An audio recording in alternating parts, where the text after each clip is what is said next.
queridos, a paz do Senhor.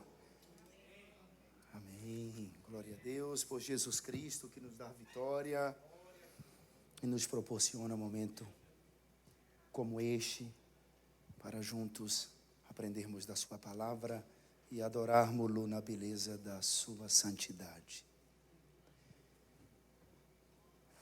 No decorrer dos dias eu vou fazendo as considerações, mas a princípio é muito bom poder retornar e ter essa oportunidade de falar ao coração de vocês, rever o pastor Eliseu, a sua casa.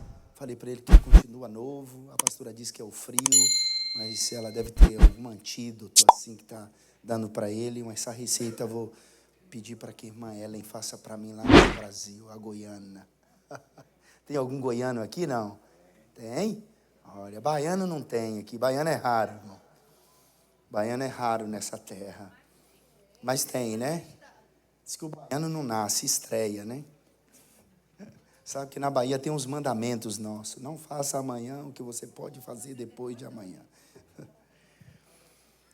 Bom, eu preciso passar algumas informações para os irmãos. Nós vamos ter aqui 5 períodos, pastor. Segunda, terça, quarta, quinta e sexta.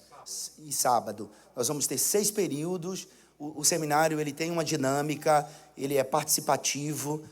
Você não vai cansar e eu também não vou deixar você dormir, porque normalmente quando a gente pensa em seminário é aquela coisa lenta e quando se pensa sobre seminário, sobre o Apocalipse, a gente acha que o que vai ser falado é a respeito da ira de Deus sobre a terra, os flagelos de Deus, selos que se abrem, trombetas que tocam, taças que são derramadas na terra, a morte que será presa por um período, o que significa silêncio no céu, a simbologia do livro de Apocalipse, uma vez que o livro é repleto de símbolos e também retrata a justiça de Deus sobre a terra.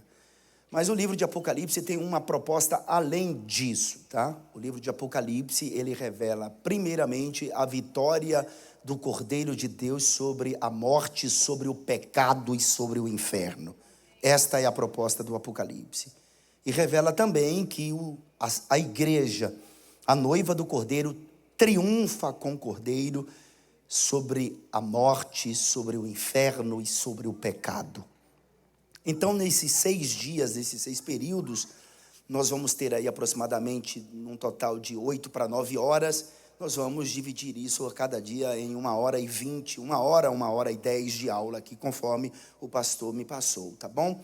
Se você tiver alguma dúvida, se você não entendeu a respeito do assunto que está sendo tratado no momento, aí você pode levantar a mão e você fazer a sua pergunta. Se eu souber, aí eu te respondo, ok? Mas lembre-se que o seminário é participativo. E eu mantenho o controle com relação às perguntas e etc. Fiquem tranquilos, esse não é o primeiro, não é o 10º e também não é o 100º seminário que eu dou mundo afora. Esse é um dos seminários mais pedidos, não é por mim, é por causa do próprio Deus no Brasil. Então eu dou muito seminário. O capítulo 1 de Apocalipse, nós vamos evitar uma leitura extensa que eu sempre faço no primeiro dia, que é o Apocalipse capítulo 1. Então, para a gente ganhar tempo, eu vou ler nós vamos ler os 3 primeiros versículos de Apocalipse 1. E hoje, irmãos, será assim um tanto mais maçante, porque eu preciso construir um caminho para a gente trilhar. Porque se a gente já passar lá para o capítulo 6, o anticristo, o falso profeta, o 666, porque tem crente que já quer matar o anticristo, já quer o diabo no lago de fogo, e não é bem assim. A proposta é o seminário dentro da ordem cronológica dos fatos, tá bom? Então a gente vai estudar, hoje será mais maçante para a gente construir esse caminho. E um detalhe muito importante, todas as vezes que a gente for ler um texto, se você puder adquirir a apostila, vai ter o e-book também. O e-book você vai guardar, porque esse e-book deu trabalho para fazer ele.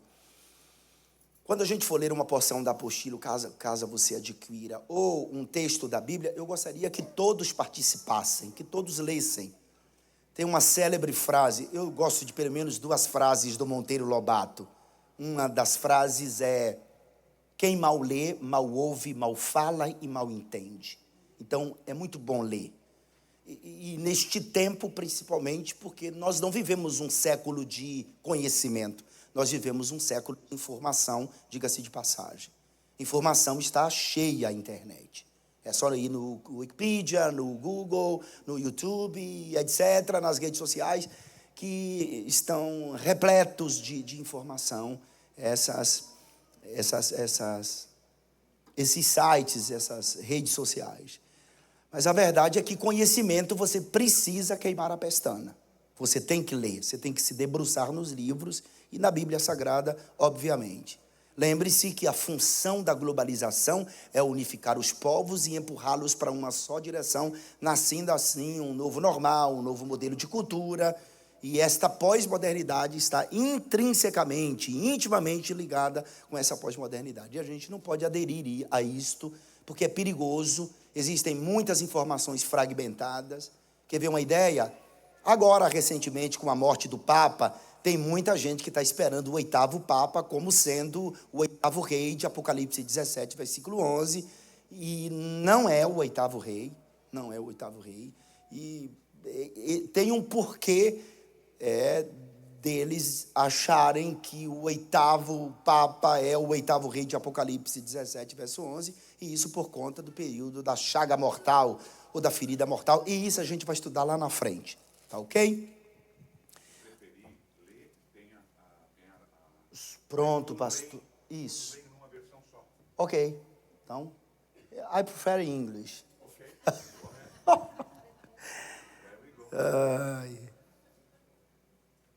Nós vamos ler os 3 primeiros versículos. A minha versão é Almeida Revista Corrigida, essa é Almeida Revista Atualizada. Então, nós vamos ler aqui, ok? Vamos ler os versos 1, 2 e 3.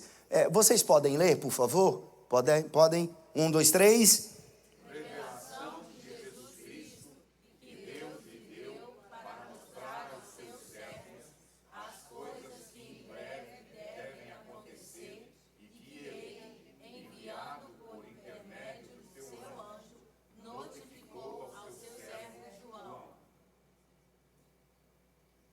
Até o versículo 3.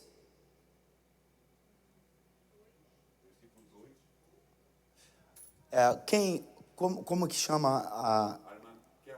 Kélvia. Ô Kélvia, eu sempre falo isso, tá, pastor? Quando a gente estiver na última frase, intermédio do seu anjo notificou ao seu servo João, aí você já passa para o outro, para não ter esse espaço, esse ato, né? Do Gênesis 1 até o Verruba, Shelohim, Merahefet. Vai lá. No problem, pastor. Isso, quem sabe, faz ao vivo, né? Isso é competência. Vamos lá, o versículo de número 2 e 3. Então, podemos ler na nossa Bíblia.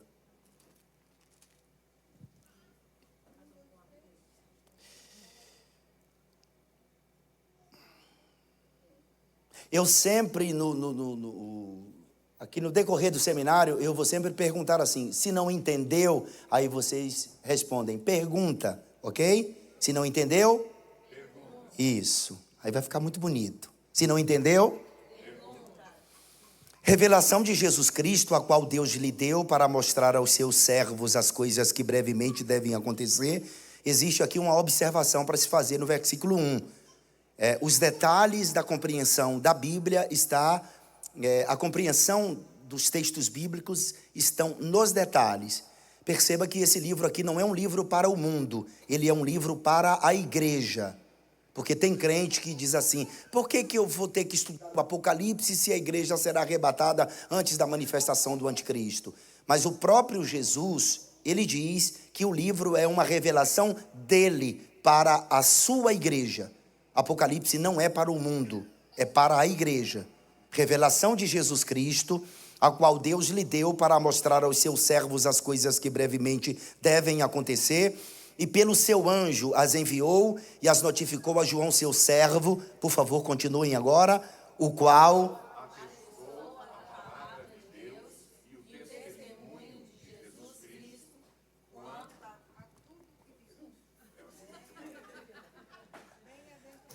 Vamos lá, tá bonito, não tá, pastor? Tá lindo, eu amo isso. o qual testificou a palavra de Deus e o testemunho de Jesus Cristo quanto a tudo o que viu. O 3, nós vamos chegar lá. É que a gente está aprendendo a andar. Entendeu? Versículo de número 3. Versículo de número 3. Já. Vamos lá na nossa Bíblia, enquanto ela vai ajeitando lá. Vamos outra vez. Vamos lá, 1, 2, 3. Revelação de Jesus Cristo, a qual Deus lhe deu para mostrar aos seus servos as coisas que brevemente devem acontecer. E pelo seu anjo as enviou e as notificou a João, seu servo, o qual testificou da palavra de Deus e do testemunho de Jesus Cristo e de tudo o que tem visto. O 3. Bem-aventurado aqueles que leem e aqueles que ouvem as palavras da profecia e guardam as coisas que nela escrita, pois o tempo está próximo. Eu vou ler algumas coisas aqui para a gente construir esse caminho que nós vamos trilhar, tá bom? É um tanto maçante, mas é importante que eu leia. E aqui na apostila, na página 2, aqueles que adquiriram, está escrito que o Apocalipse é um presente de Deus por meio de Jesus Cristo para a sua igreja. Isso se depreende no primeiro versículo do capítulo 1, que diz que o livro é uma revelação de Jesus Cristo, a qual Deus lhe deu. Deus deu a revelação a Jesus, uma vez que se refere a ele. Jesus, por sua vez, deu ao anjo, que segundo se diz é meu anjo. O que João recebeu, ele registrou para iluminar e edificar os santos de todos os tempos. Lembrem-se que por 43 vezes, João afirma corroborativamente a palavra vi. Assim entendemos que João, através das visões, viu o cronograma divino do futuro. Em Apocalipse, João está na eternidade, enquanto nós na dimensão normal do tempo. Por isso nós vamos subir para uma outra dimensão para estudarmos este tão tremendo livro. O livro é composto de uma escatologia atual, presente e futura ao mesmo tempo. Apocalipse é um livro sem contradição. Eu sei que para a maioria dos crentes, Apocalipse é completo com Daniel, com Zacarias, com Isaías, mas o Apocalipse ele é completo com todos os demais livros de Gênesis a Judas. Eu acho que ninguém escreveu uma frase tão célebre sobre o Apocalipse como o Dr. Sweet. E ele diz, como remate de todas as escrituras proféticas, o Apocalipse de Jesus reúne os fios de todos os livros anteriores de Gênesis a Judas, tecendo-os num só cordão forte que liga toda a história ao trono de Deus. O livro ele tem alguns propósitos, o propósito de Deus, repete após mim, os propósitos de Deus e a pessoa de Deus. No livro de Apocalipse, é bom que você, se estiver escrevendo, escreva isso ou guarde em sua memória. O livro de Apocalipse, no livro de Apocalipse, a raça humana é dividida em três partes. Quantas partes? São os judeus, os gentios e a igreja. Repete após mim, judeus, gentios e a igreja. A ordem é esta, a igreja está no início, repete, a igreja está no início, lembra-se disso, tá? A igreja está no início do livro, Israel está no meio do livro e os gentios no final do livro. A igreja está no início, os judeus no meio e os gentios no final do livro. Na página de número 3 da nossa apostila tem as 54 vezes que João usa o número 7. Por 54 vezes João usa o número 7. É claro que aqui a gente não vai citar os textos, obviamente, mas é porque o número 7 está intimamente ligado à perfeição e aponta para Deus. O número 7 vem de uma raiz hebraica que significa totalidade e perfeição. Isso significa que Deus está no trono, Ele está no controle de todas as coisas. Um detalhe importante, isso a título de informação, e eu falo isso e faço questão, pastor, porque hoje tem muito satanista que conhece a Bíblia, conhece teologia, ateus. Você senta para discutir a respeito de história, de escatologia, de estética, ética, política, filosofia, aí você fica lá sem saber o que falar. Então essas informações são importantes. Você sabe que não existe apenas esse livro de Apocalipse. existem aproximadamente 20 livros apocalípticos. Este é o Apocalipse de Jesus ou o Apocalipse de João. E este livro aqui demorou cerca de 400 anos para ser aceito pela patrística, que eram os primeiros teóricos, os homens que assinavam o livro, dando autenticidade a ele como sendo inspirado por Deus. A maioria destes livros foram escritos ali nos 3, 4 primeiros séculos da igreja, quando houve aqueles 10 imperadores que perseguiram de forma implacável os cristãos. Então, muitos escritos apocalípticos existiram nesses 3, 4 primeiros séculos. Isso porque a perspectiva de interpretação do Apocalipse dos crentes dos 3, 4 primeiros séculos da igreja era um pré-milenismo histórico. Para eles, o imperador de plantão, lembrem-se de Nero, Domiciano, Maximiniano, Décio, Valério, Diocleciano, esses caras perseguiram muitos crentes. Então, para eles, o imperador que estava reinando era o anticristo. E para eles, Jesus viria, destruiria o imperador de plantão, no caso o anticristo, e estabeleceria o seu governo milenar na terra. Como vocês sabem, Constantino vence a famosa Batalha da Ponte Múvia, e ele oficializa o cristianismo como religião oficial do império. Então teve fim a essa perspectiva de interpretação, porque a maioria das interpretações ou conceitos de interpretação nasceram a partir de contexto social.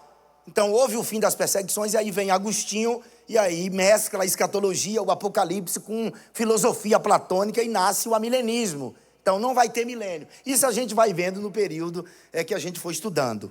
Ok? Mas este livro demorou esse tempo para que os patrísticos assinassem, dando autenticidade a ele. Foi João o autor, João o apóstolo o autor.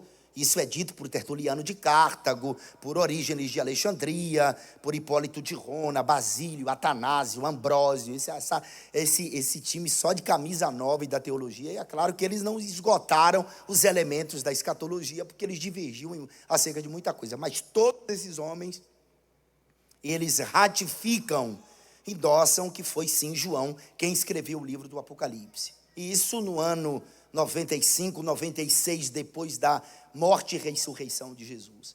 Existem pelo menos 4 dificuldades do livro. Quantas dificuldades? São elas, repete após mim: simbologia do livro, estrutura do livro, interpretação do livro e conceitos de interpretação do livro. Se não entendeu, pergunta, vamos lá. Se não entendeu, nós vamos ver a respeito dessas dificuldades. Quais são as dificuldades? Para quem tem a apostila e está acompanhando, primeiro a simbologia do livro. Vamos lá? Repete após mim: a simbologia do livro. Eu pedindo a vocês, porque quando você fala, você mexe os músculos do rosto, aciona o cérebro, tira o sono. Então, é muito bom que você participe, ok? A simbologia do livro, ela deve ser entendida a partir da mentalidade apocalíptica dos dias de João. Todos os símbolos que João usa no livro de Apocalipse são símbolos que existiam no seu tempo. Pastor, questão de inteligência. Imagina João falar, pastora, sobre um microfone sem fio. Não existia lá. A patrística, se fosse examinar um nome microfone, ou sei lá, um outro nome, a Bíblia não fala, por exemplo, da televisão, mas diz assim, que povos de nações, todos os povos de todas as nações, línguas e etnias, verão as 2 testemunhas mortas em Jerusalém. Como que eles vão ver? Através da televisão. Então é só questão de inteligência. Já pensou se ele usa a respeito de um teclado? Não existia teclado naquela época. Então eles iam dizer assim, esse cara não teve visão de ele está drogado. Ele está sob efeitos de droga sintética, ou ele está com algum tipo de problema psíquico. Então eles não iam aceitar. Então todo o símbolo, pedrinha branca, coluna no templo de Deus. Pedrinha branca por quê? Porque quando um soldado romano fazia um feito extraordinário, ele era condecorado. Aqui tem isso. Nos Estados Unidos tem muito isso. Aquele cara que pousou o avião no Rio Hudson lá, isso. Aquele cara é um herói nacional. Ele foi aposentado, ele tem agora direitos. Você sabia disso? Um soldado do exército, da polícia. Em Roma, o sujeito recebia uma pedra branca, que tinha direito a acesso ao Senado, acesso às piscinas termais, acesso ao palácio do imperador. E isso deve ser traduzido de forma espiritual, que aqueles que vencer receberão uma pedrinha branca. Sobre colunas, o dragão, um ser mitológico. Toda essa simbologia deve ser entendida a partir... Eu estou acelerando, pastor, porque para a gente... Tá? Toda a mentalidade, toda a simbologia deve ser entendida a partir dessa mentalidade apocalíptica dos dias de João. Sobre a estrutura do livro, você já sabe, é o número 7, aponta para Deus. Deus está no trono. Deus sabe de tudo. Por isso que ele diz assim, eu conheço as tuas obras, que é um verbo grego epignosco, que significa conhecer com grau de profundidade, sem margens para erros. Deus nos conhece mais do que nós mesmos. Sobre os conceitos e métodos de interpretação, vai ser um dia para a gente falar sobre isto, eu não sei se depois de amanhã, quando eu for falar sobre o arrebatamento da igreja. Vamos apresentar os textos, as tipologias, e sobre o uso do Antigo Testamento. É interessante isso aqui, tá, pastor? Porque no Apocalipse, no Evangelho de Mateus, existem 92 citações do Antigo Testamento. 92 citações do Antigo Testamento. Na Epístola aos Hebreus, 104. E no Apocalipse, 282 citações do Antigo Testamento. Dos 404 versículos do Apocalipse, 287 faz menção ao Antigo Testamento. Então, o Apocalipse é recorde de citações do Antigo Testamento. Não se esquecendo que a tipologia é o elemento hermenêutico central da escatologia. Eu vou apresentar algumas... O que é tipologia, pastor? Quer ver uma tipologia interessante? Esté, Assuero, Vasti, Amã e Mardoqueu. Tem uma tipologia nisso aqui. Lembra de Vasti, que não quis se apresentar ao rei? E havia uma jovem escrava, uma terra estranha, que era lá na Pérsia, chamada Radassa. Antes ela era Radassa, que significa murta, insignificante, uma planta insignificante. Aí ela passa a ser uma Esté, que é uma estrela de grande beleza. E a Esther exerce um sacerdócio. Olha só, é uma tipologia isso. Por que ela exerce um sacerdócio? Porque ela vai diante do rei. Ela vai diante do rei. E a igreja é um sacerdócio, segundo Jesus, segundo a ordem de Melquisedeque. E nós exercemos um sacerdócio espiritual. Nós exercemos um sacerdote espiritual. Quem é Mardoqueu ali, pastor? É o judeu. Quem é Amã? É o anticristo que persegue no período tribulacional. Então tudo tem uma tipologia. Quem é Vasti? É o próprio judeu. Veio para o que eram seus e os seus não receberam. Não atenderam o convite do rei. Então a Vasti representa Israel. Isso é tipologia. Coisas materiais representando verdades espirituais. Então, sobre conceitos de interpretação, veremos depois sobre o uso do Antigo Testamento. Você já sabe. A questão é que hoje nós temos uma discussão muito grande em torno de 3 abordagens, que são o pré-tribulacionismo, o mid-tribulacionismo e o pós-tribulacionismo. Eu estou na página 5. E isso nós veremos depois de amanhã, possivelmente. É bem-aventurado quem lê. Vocês me ouvem, digam amém. É bem-aventurado quem lê. Não tem um outro livro na Bíblia que fala a respeito de bem-aventurança, senão o livro de Apocalipse. É bem-aventurado quem lê. Ah, pastor, eu não sei ler. É bem-aventurado quem ouve, quem escuta. Então essa bem-aventurança aqui não é uma alegria, é uma felicidade. Felicidade vocês sabem que é estado. Essa felicidade não vem daqui. Não é baseado em estímulos que, se retirados, destrói. Essa felicidade vem de Deus, pelo Espírito Santo, para o nosso coração. Tem povo que já sofreu mais do que crente, pastor? Não tem. Mas tem povo mais feliz que crente? Não tem, irmão. Porque a nossa felicidade não está aqui, está em Deus. Onde está o nosso tesouro, ali está o nosso coração. E o nosso tesouro é Cristo. Ele é fiel testemunha, porque ele testemunhou do Pai. Ele é o primogênito dos mortos, porque ele é o único que está em atividade. Por favor, me entendam. Ele está com corpo e em atividade. Ele está com corpo e em atividade. Porque os que morreram em Cristo ou perdidos estão conscientes. A gente vai ver isso aqui já já. Ele é o príncipe dos reis da terra. Ele reina absoluto. Ele tem todo o poder nos céus e na terra e debaixo da terra, e todas as coisas se submetem ao seu senhorio. Se não se submeter aqui, vai ter que se submeter depois, porque todo joelho vai ter que se dobrar e toda boca confessará. Então diga glória ao seu nome. Glória a Deus. Apocalipse 1:9. Eu preciso te explicar isso aqui, tá? Esse tempo aqui é um tempo difícil, porque quem está reinando é Domiciano. Para quem não sabe, a título de informação, Domiciano era irmão de Tito Flávio Vespasiano. Tito Flávio Vespasiano. Pois não, meu presidente. Então, Tito Flávio Vespasiano é o general romano que sitiou Jerusalém no ano 70 depois de Cristo. Cumprindo-se a palavra, a profecia de Cristo de Mateus 24, lembra que não ficaria ali pedra sobre pedra que não fosse derribada. Então essa profecia cumpre-se 40 anos depois, quando ele morreu e ressuscitou. Depois que ele morreu e ressuscitou, conta-se 40 anos, Tito Flávio Vespasiano vai e cerca Jerusalém. Ele viveu pouco, porque o pai dele, Vespasiano Sabinus, morreu, ele passa a reinar, ele reinou um tempo. Diz que na montaria a cavalo não tinha igual a Tito Flávio. Diz que no arco e flecha ele era implacável. E quando ele morre, Domiciano passa a reinar no seu lugar. Domiciano não tinha as mesmas técnicas de seu irmão, mas ele era sádico e inteligente. O que ele fez? Colocou pessoas que pensavam por ele, eram súditos dele. E a primeira coisa que Domiciano, ao assumir o império, passou a considerar é que ele era um Deus. Ele era um Deus. Por isso que ele pediu que todos o chamassem de Dominus et Deus, ou Senhor e Deus.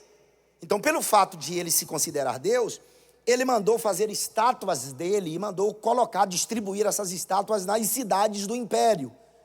E um edito por ele assinado dizia que todos deviam se curvar a essas estátuas, como também queimar incenso a elas. Era uma espécie de culto, de adoração ao imperador. E havia os cristãos, que não eram conhecidos como cristãos, mas discípulos de Jesus, porque em Atos dos Apóstolos 11:26, quando pela primeira vez os crentes foram chamados de cristãos lá em Antioquia da Síria, a sede do ministério de Pedro, aquilo é com tom de zombaria, porque cristão significa pequenos cristos. Eles eram conhecidos como discípulos de Jesus, mas a gente pode chamar de crentes, de cristãos. Quando isso chegou aos ouvidos deles, eles, devido à exclusividade do cristianismo, porque o cristianismo é exclusivista, irmãos, é exclusivista. Cristo é exclusivo, Cristo é exclusivista. Eu sou a porta. Ele não disse eu sou uma porta, ele disse eu sou a porta. Eu sou o caminho. Ele não disse eu sou um caminho, ele disse eu sou o. Isso é exclusividade. E os crentes também são exclusivos, nós não adoramos outro Deus senão ele. E por isso, eles não se curvavam, não queimavam incenso aos ídolos, à estátua do imperador. Como havia um sistema de delatores, as informações chegaram ao imperador que os crentes não estavam obedecendo às suas ordens. E agora, Plínio, o historiador, diz que Flávia, a filha de um senador, ajudou a desenvolver um outro edito que dizia que todo crente devia comparecer diante do Domiciano e caso não renunciasse à sua fé, seria morto ou sofreria os flagelos. Domiciano matou muita gente, tá? Domiciano matou muita gente. Suetônio, Tácito, Dion, que são os caras que falam assim com maestria sobre os imperadores, né? Eu acho que eu não conheço outros historiadores nesse nível. Suetônio foi um dos caras do escalão do imperador Adriano. Então, Eusébio de Cesareia é do tempo do imperador Constantino. Então, esses caras sabem o que estão falando. Diz que Domiciano, ele recebia os crentes em sua presença e ele mandou decapitar vários. Outros eram lançados em masmorras, outros eram forçados a passar sobre brasas descalços. Muitos renunciavam à fé por medo da morte. E vocês sabem que o último apóstolo vivo só tinha João, só havia João. Todos os outros haviam sido martirizados, mortos. Marcos morto na Capadócia, Marcos foi esfolado na Capadócia. Tomé morreu na Índia, Paulo decapitado por Nero, o imperador anterior, Pedro crucificado de cabeça para baixo por Nero. E agora João está em Éfeso já com quase 100 anos de idade, e João é preso e levado à presença do imperador. Pastor, quem diz isso é Tertuliano de Cartago. Ele diz que quando João, mesmo velhinho, chegou à presença do imperador Domiciano, diz que João não titubeou.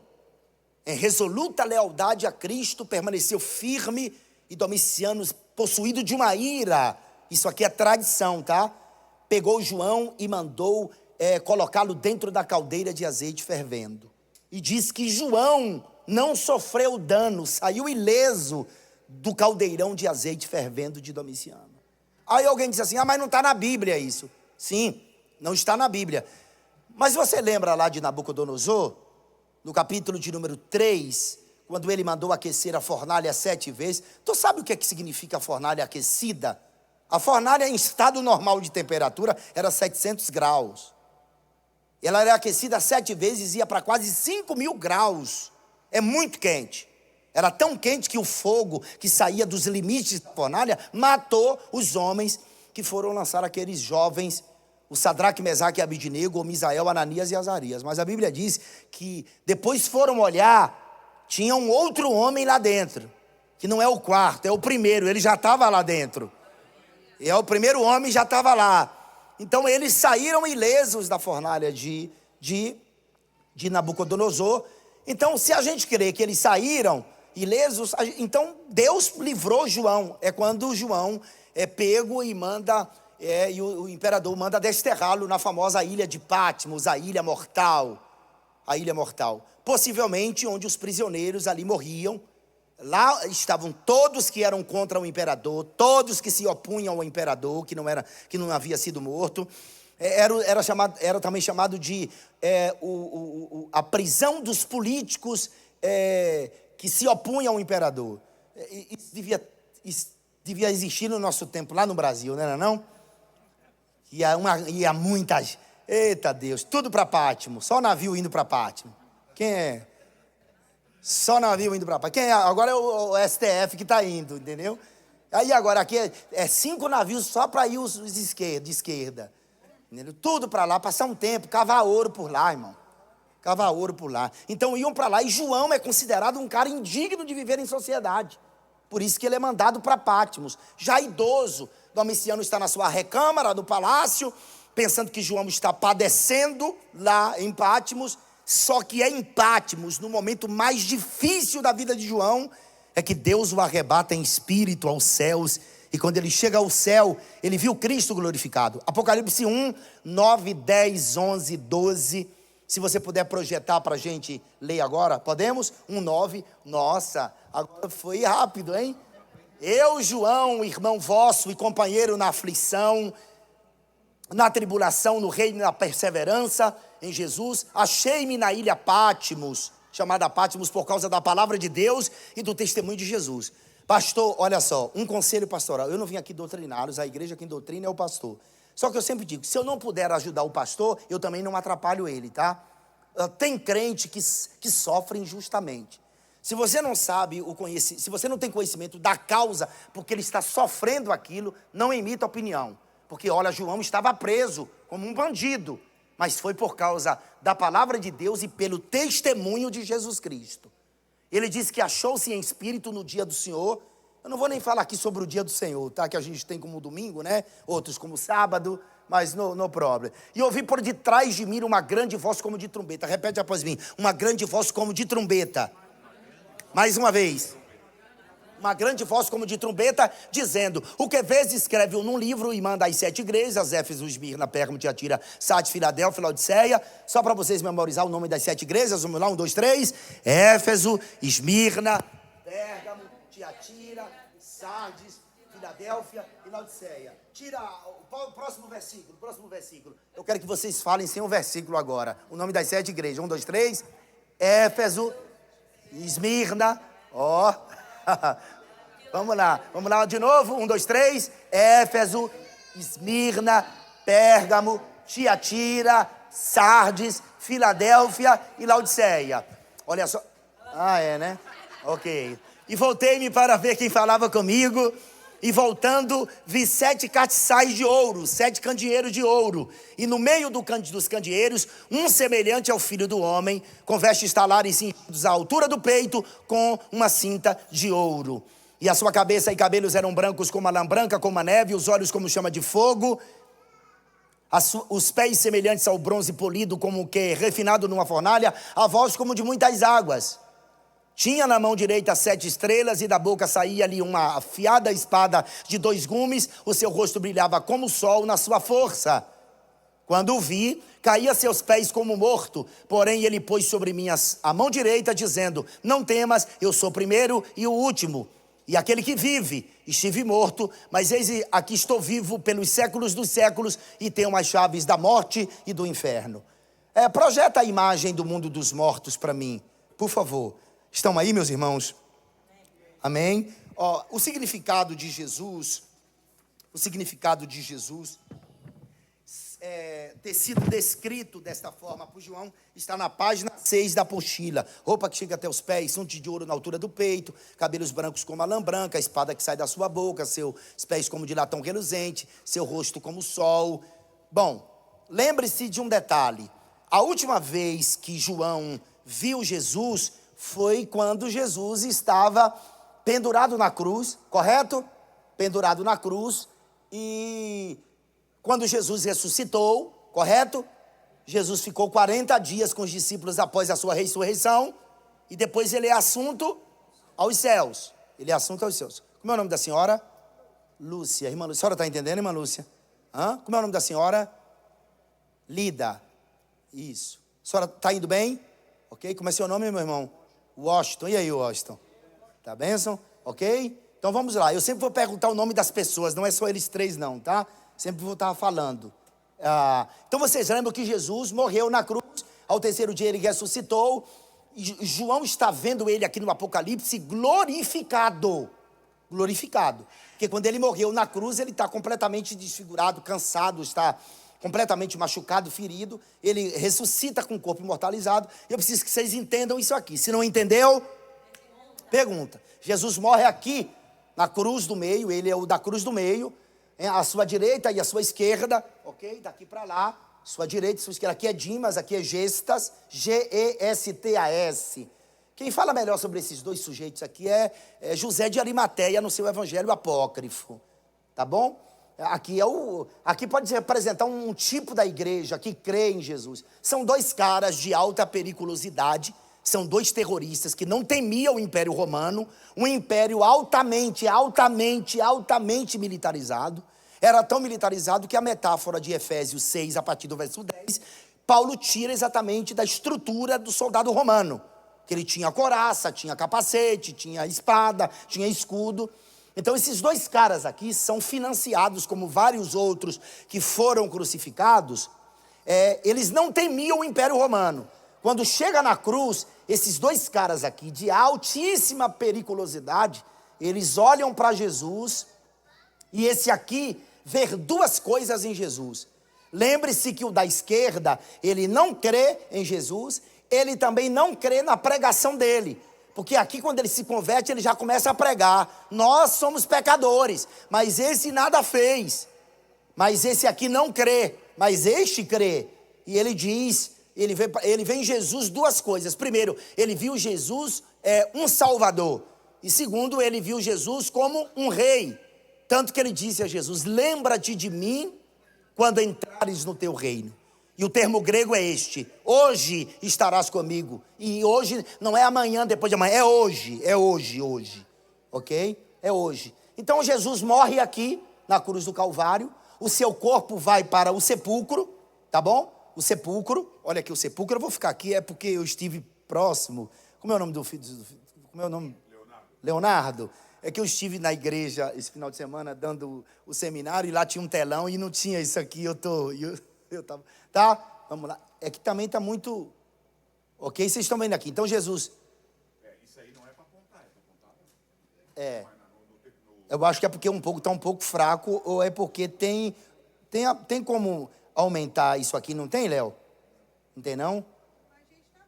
Tá vendo? Tá? Ok, vamos lá então. Olha só, esse verdinho aqui tá ótimo. Tá parecendo um fuzil aqui. Ó, então Jesus, seu corpo vem aqui para a cruz, ok? Para o sepulcro, o seu corpo, ele sobe como sumo sacerdote. Repete após mim, ele sobe como sumo sacerdote. Como sumo sacerdote. E a função, o propósito de ele subir como sumo sacerdote é para purificar o tabernáculo celestial. Preste atenção, senão não vai entender. Lembra do tabernáculo de Moisés? Quem lembra?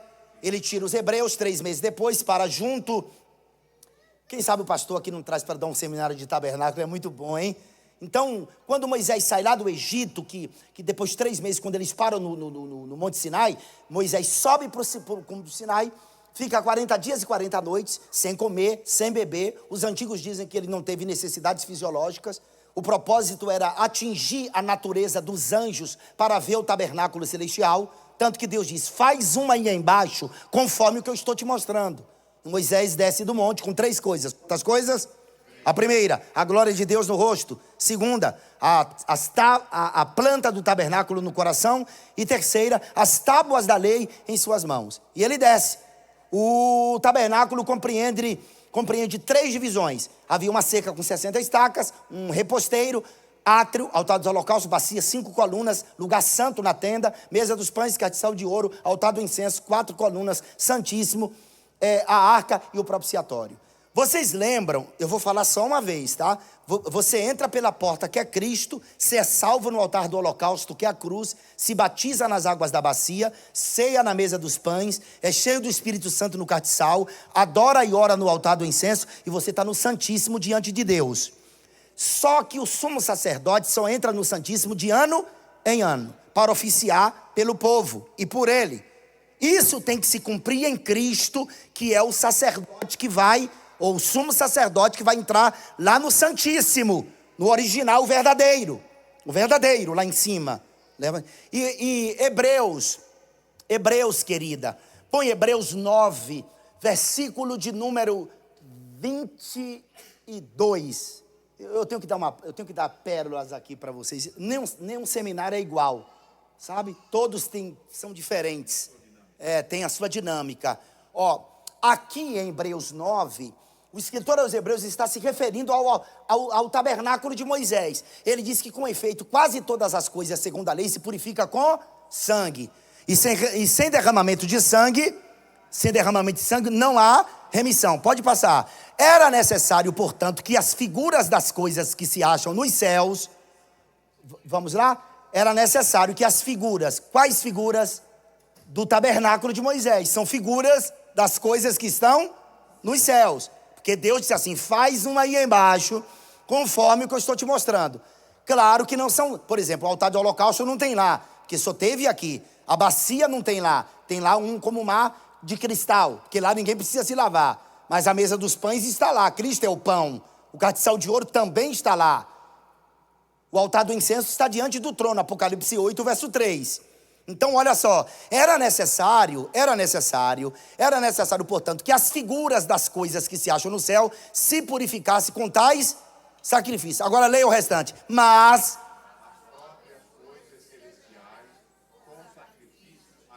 superiores, o 24, porque Cristo não entrou em santuário feito por mãos, figura do verdadeiro, porém no mesmo céu, agora por nós, diante de Deus. Então, quando Cristo morre, ele já se encontrou lá, como sumo sacerdote com seu próprio sangue, para apresentar o Pai. Tanto que o véu do templo rasgou-se de alto a baixo.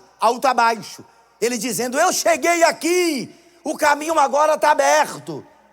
O véu se rasgasse é a prova física de que ele chegou lá. E quando Jesus chega lá, volte à imagem do mundo dos mortos. Se não entendeu? Quando Jesus chega lá, que ele apresenta seu sangue ao Pai, que é o sangue que fala mais alto que o sangue de Abel, ele precisa vir no mundo dos mortos. Isso aqui é o Hades, que a gente chama de inferno. Porque inferno, propriamente dito, é o lago de fogo.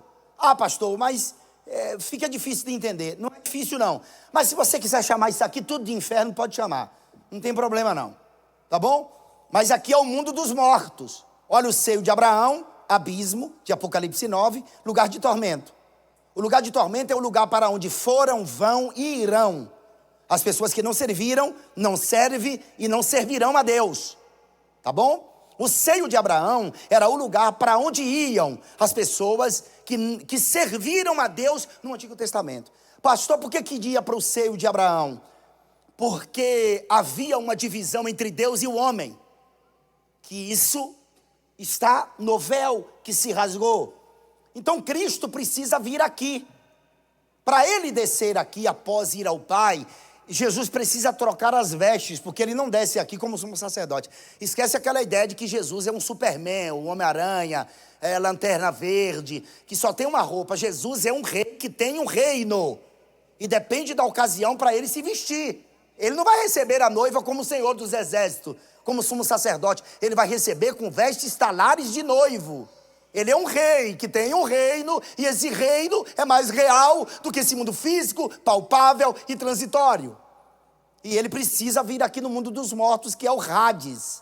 Fazer o que aqui, pastor? Proclamar sua vitória e vencer a morte aqui. Irmão, Jesus matou a morte. Jesus matou a morte. Não, isso aqui, porque ele não levou ainda, porque o rapaz não morreu no mesmo dia. Mas o hoje de Jesus não é hoje. Normalmente essas mortes aqui demoravam, entendeu? O hoje de Jesus significa que após ele morrer, ele iria para lá. Esse sujeito aqui, à direita de Jesus, ele não foi nem no seio de Abraão.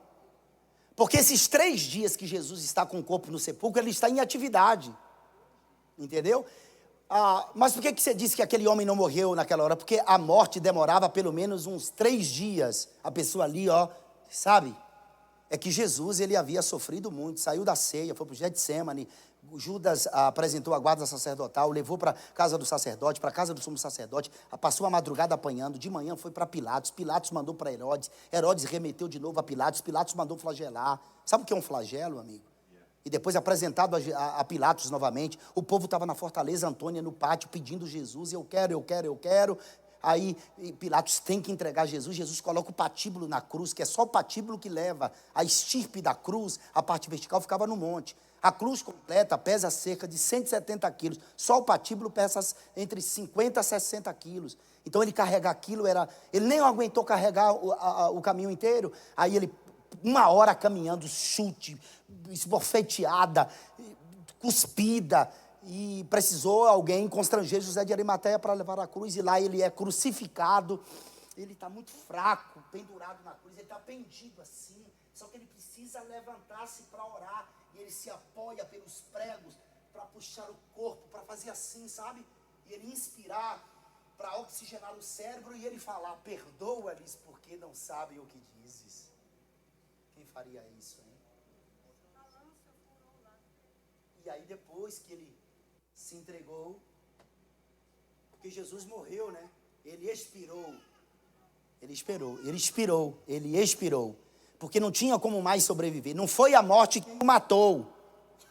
Só um detalhe. Ele se entregou. A morte não matou Jesus. E também o diabo não bateu nele. Pastor, mas chicotearam. Aquele chicote é do Pai, tá? Isaías 53, verso 10. Ao Pai agradou moê-lo, fazendo-o enfermar. E ele expirou. Aí ele sobe como sumo sacerdote, apresenta o sangue e ele vai no mundo dos mortos. Porque aqui é o território da morte. Satanás nunca morou aqui, tá? Satanás nunca morou aqui. Satanás sempre morou nas regiões celestiais, de onde comanda principados, potestades, governos, hostes e epítetos. Esse é o reino de Satanás, um reino hierarquicamente muito bem organizado. Jesus desce aqui porque a morte impera aqui. E quando Jesus desce aqui, Lucas fala em Atos 2, que a morte tentou jogar grilhões nele e prender ele, mas era impossível prendê-lo no mundo dos mortos, pastor. E alguém diz assim, o pregador pregou lá, quebrou tudo. Quebrou nada, quem quebrou tudo foi Jesus. Jesus desceu lá no mundo dos mortos e arrebentou com a morte no mundo dos mortos. A morte tentou prendê-lo aqui. Por que os salvos iam para este lugar, pastor? Por causa do selo da adoração. O salvo tem um selo. Tudo tinha um selo no Antigo Testamento, no Novo Testamento. Tem um selo. Então ia para cá. Lembra do texto de Lucas 16, do 19 ao 31? A senhora lembra, pastora, que a gente conhece como uma parábola do rico e Lázaro, não é?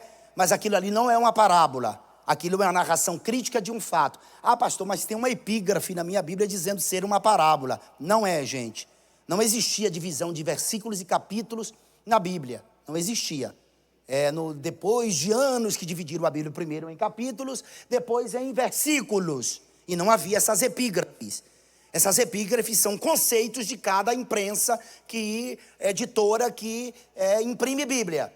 Mas, depois que você estuda muito, é fácil você compreender que isso aqui não é uma parábola. Pergunte por quê. Isso aí, pastor. As parábolas não são personalizadas. Não se dá nomes aos personagens das parábolas. Parábola vem de parabolé, que significa tirar ao lado, é uma comparação. O reino dos céus é semelhante a 10 vezes. O reino dos céus é semelhante a um homem. Um certo semeador saiu a semear a semente. Não se dá nomes. E nesse texto se fala de nomes. Na verdade, Jesus dá um testemunho em forma de parábola. Então não é uma parábola. Ele diz que um homem morreu, o Lázaro foi para o seio de Abraão, e aquele homem rico foi para o lugar de tormento. E estando em tormento, porque tem gente que pensa que o povo está dormindo lá. Isso é teologia do adventismo do sétimo dia. Não existe sono da alma. A alma não dorme, irmãos. A alma não dorme. A alma não dorme e a alma não morre. Sono é coisa de corpo. Sono, isso, pastor. Porque quando em Eclesiastes, põe rapidamente, querida, por favor, Eclesiastes, capítulo de número, Eclesiastes, capítulo 9, versículo 10. Põe Eclesiastes, capítulo de número 9, versículo 10. Salomão disse assim, ó, tudo quanto te vier a mão para fazer, faze-o conforme as tuas forças. É o que te vier a mão para fazer, faça conforme tuas forças, porque no além, para onde tu vais, não há obra, nem projetos, nem conhecimento, nem sabedoria alguma. Projeto se executa através do quê? Da alma ou do corpo?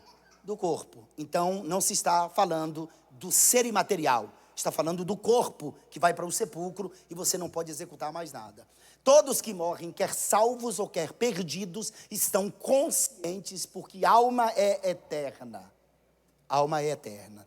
2 Coríntios 5, verso 6. E depois 2 Coríntios 5, verso 8. Olha isso aqui o que Paulo diz, ó. 2 Coríntios 5, verso 6. Essa ideia de mortalidade da alma, de aniquilacionismo, é do adventismo do sétimo dia. Adventismo do sétimo dia. Porque eles acham que os ímpios serão condenados ao lago de fogo, vai ficar um período e depois serão completamente aniquilados, porque eles não concebem a ideia de que haverá um sofrimento eterno. É a teoria da aniquilação. Isso. Então os ímpios receberão um prêmio. Não é, pastor? Porque se eles vão para o lago de fogo e depois serão aniquilados, compensou. Isso aí, compensou. Não existe, gente. Se você me perguntar, pastor, você gostaria que fosse dessa forma? A gente às vezes quer ser melhor do que Deus. Tudo que Deus fez é bom, irmão. Só tem uma coisa que não é bom para Deus. Quem lembra?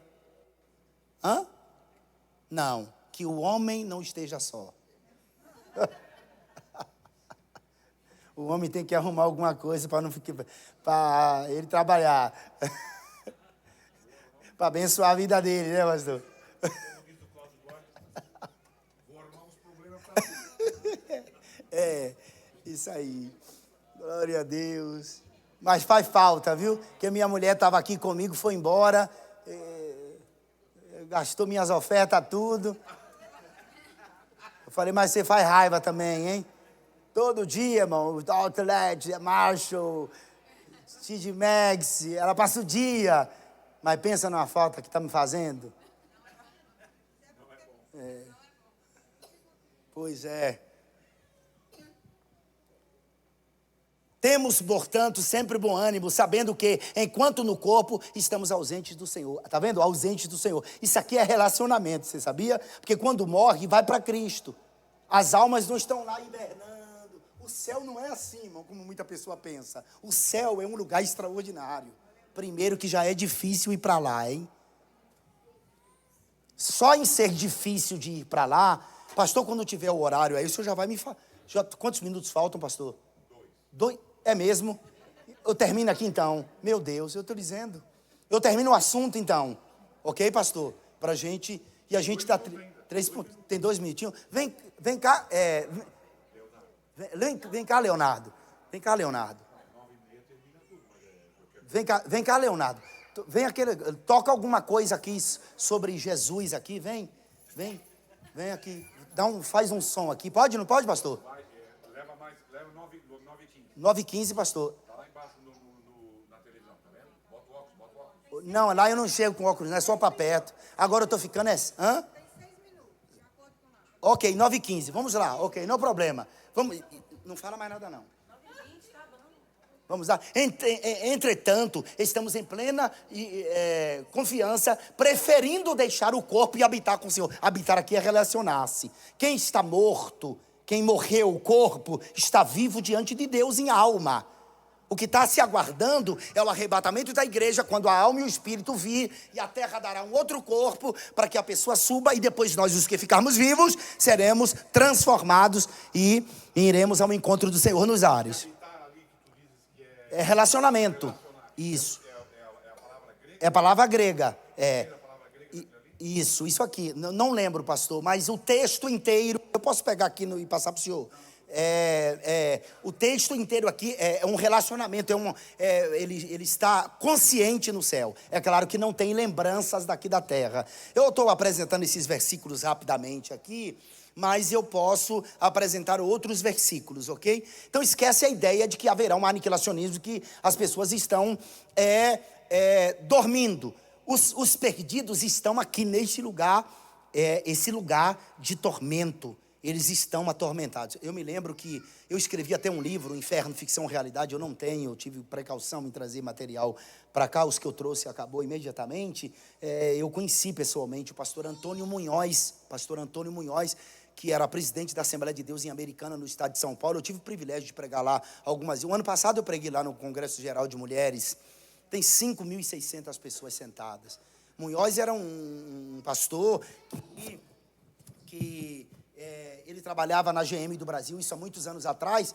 E um dia o pai dele chamou ele para ir à casa dele, e ele foi na casa do pai, e o pai disse: ó, Tonico, era assim que o pai o chamava, eu tenho algumas reservas, eu estou muito doente.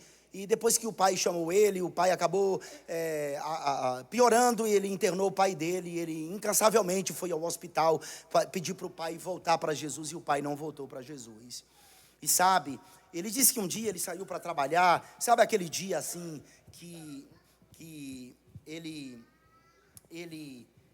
aquele dia, um dia que Deus estava com ele, porque ele ficou muito triste, porque o pai dele morreu, e o pai dele, irredutível, não voltou para Jesus. Ele disse que trabalhou, disse que até o chefe dele disse assim: você está diferente hoje, Munhoz. Ele saiu da empresa, foi para a igreja, foi um culto extraordinário. Ele disse que quando chegou em casa, jantou, e ele foi orar, era meia-noite, ele orou 1 hora. Quando ele estava se levantando da oração, o Espírito Santo disse a ele: Munhoz, ore mais um pouco. Ele orou mais 1 hora. Ele disse que quando estava se levantando, o Espírito Santo disse: ore mais um pouco. Ele orou mais 1 hora. Ele disse que nessa última hora que ele estava orando, apareceram 2 varões no quarto. Abriu-se uma porta, os varões entraram, um pegou pela mão direita, outro pela esquerda. Ele disse que levantou-se e o corpo dele ficou de joelhos na cama. Ele disse que os anjos levaram ele para um lugar que não era subindo, era descendo. A mesma distância que tem daqui para Deus, tem daqui para o mundo dos mortos. Ele chegou num certo lugar, ele perguntou para os anjos: para onde vocês estão me levando? Aqueles 2 varões se entreolharam e continuaram numa velocidade que ele disse que não tem como descrever. Eu transcrevi isso sobre esse testemunho, porque ele tem isso num livro. Antônio Munhoz faleceu, acho que tem 2 anos.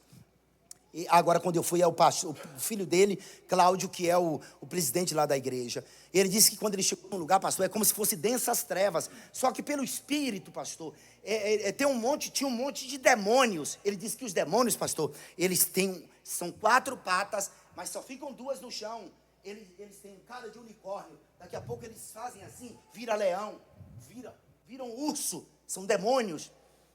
aqueles anjos levou ele no inferno. Pastor Antônio Munhoz, esse é um dos mais fortes testemunhos que eu já vi. E ele contou para mim pessoalmente no púlpito da igreja. E ele disse que viu o pai dele.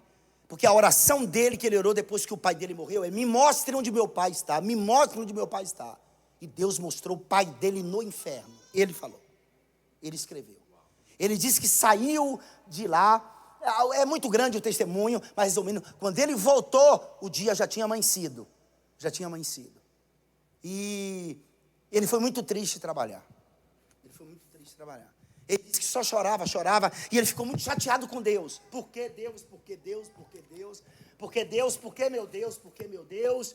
Meu pai, meu Deus, meu pai, meu Deus.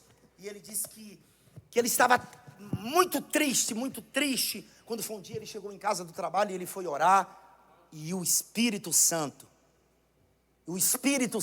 chamou ele pelo nome. Deus nos chama pelo nome. Munhoz, Antônio Munhoz, chamou ele. E conversou com ele. Por que me culpas? Por que me culpas? Não é culpa de Deus. Deus disse que a culpa não era dele. Porque nós escolhemos nesta vida onde viveremos a eternidade. Fui ele quem... Deus não tem como salvar o homem se o homem não quiser. Não tem. Eu me lembro do João, filho, o marido da Maria, me amava a pregar, bebia muito. Adoeceu, foi para o hospital. Minha mãe, minha irmã, que é missionária Elizabeth, cuidou de João no hospital, implorou para João aceitar Jesus. Ele disse que não queria, morreu sem a salvação. Você precisa querer.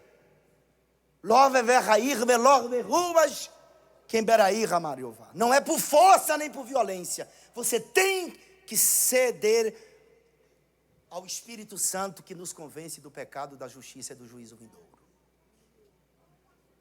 Bendita a sua casa. Bendito o seu marido. Bendita a sua esposa. Bendito os seus filhos. Benditos. Bendita a tua vaca, bendito o teu boi. Bendita a tua sementeira. Bendita a tua amassadeira. Bendita a tua tenda. Bendita a tua saúde. Bendita esta igreja. Bendita a família pastoral. Seja bendita a sua mente. Deus está presente aqui. Sejam benditos. Bendita a mente de vocês, que vai guardar tudo isso e não vai esquecer. Porque o propósito aqui não é só ensinar vocês, é ensinar e vocês também ensinar a outras pessoas. Eu oro pela sua vida, pela sua casa. Eu oro por você. Eu oro pela sua prosperidade. Eu oro pela sua comunhão com Deus. Eu peço a Deus em nome de Jesus que Ele te abençoe, que seu rosto esteja estendido sobre a sua vida. Em nome de Jesus, que seja uma semana extraordinária para a glória do nome. Se você puder celebrar a Ele, faça isso nessa noite. No nome de Jesus, sejam abençoados para a glória de Deus. Até amanhã, a gente continua daqui.